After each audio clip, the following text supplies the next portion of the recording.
Hi guys, so I'm wondering if in the last video you noticed how the background here was kind of hunting while we were recording. It was a little bit off-putting. That's because I had the camera on face detect, so if I move forward and backwards it will keep focusing on my face or on my eyes more specifically, and by doing that obviously you're going to shift your background position in and out as the lens focuses.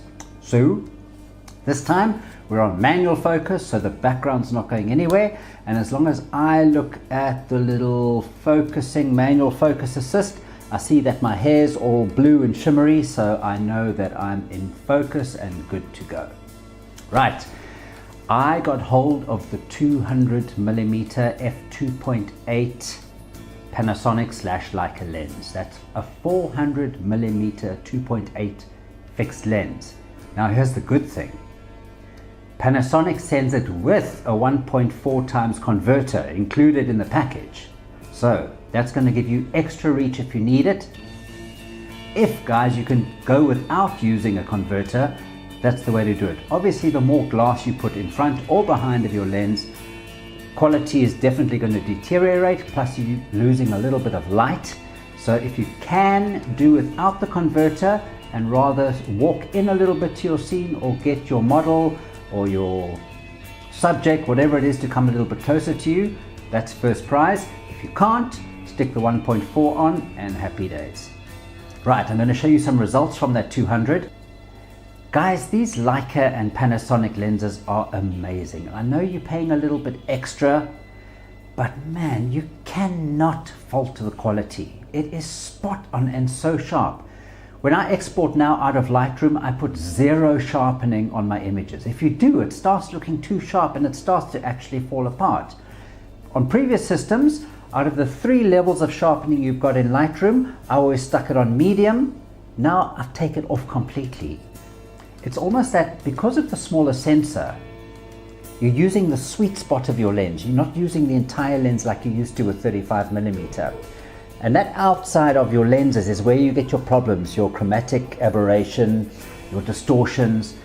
But on the Micro Four Thirds system, you're able to use the inside part of the glass because your sensor is smaller, and that's where your quality lies. So there's another plus for Micro Four Thirds. Well done. So here are some examples of the 200mm lens. You can see we can throw the background out of focus nicely. And on all of these lenses, shooting on wide open, the quality is still 100%. As I said to you, I'm not very technical. I'm not going to go into graphs, but I've been looking at pictures for 25 years, and I always look at the corners of my pictures to check for quality, aberrations, and these lenses are absolutely spot on.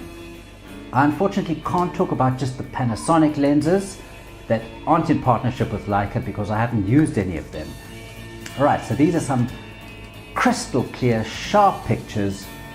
And can I just say that with this lens, the 200mm and the 100 to 400, the image stabilization is mind-blowing. With the 100 to 400, I was sitting with it on the 400 setting, which is 800mm in 35mm standards. And as you depress that shutter to get a preview or to just before you start shooting your picture, that picture just locks in, and you're on 800mm, guys. That's a lot of magnification. It just sits and you can feel the camera moving slightly and that picture just sits dead still. It's amazing. I'm guessing that on that 800mm setting, you could probably get away with shooting on 30th of a second. Okay, as far as the camera goes, the G9, I've been using it now for just over a month. I'm loving the feel of it. The ergonomics are fantastic. Everything's working like it should. It feels like it's tough. It doesn't feel like anything's going to go wrong with it. So honestly, it is a professional working class machine. I'm missing nothing compared to my 35mm systems. Nothing. Not even the size. It's comfortable in the hand. On other systems, the rubberizing of the body was done in separate pieces or individual pieces, and those tended to over time peel away or come away. This is all one piece. It feels strong, it feels great in the hand.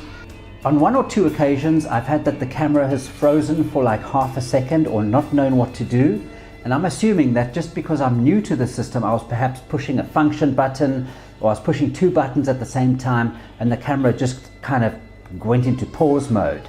So I just released the controls and straight away I could keep on shooting, but I guess it's just a case of getting used to the camera.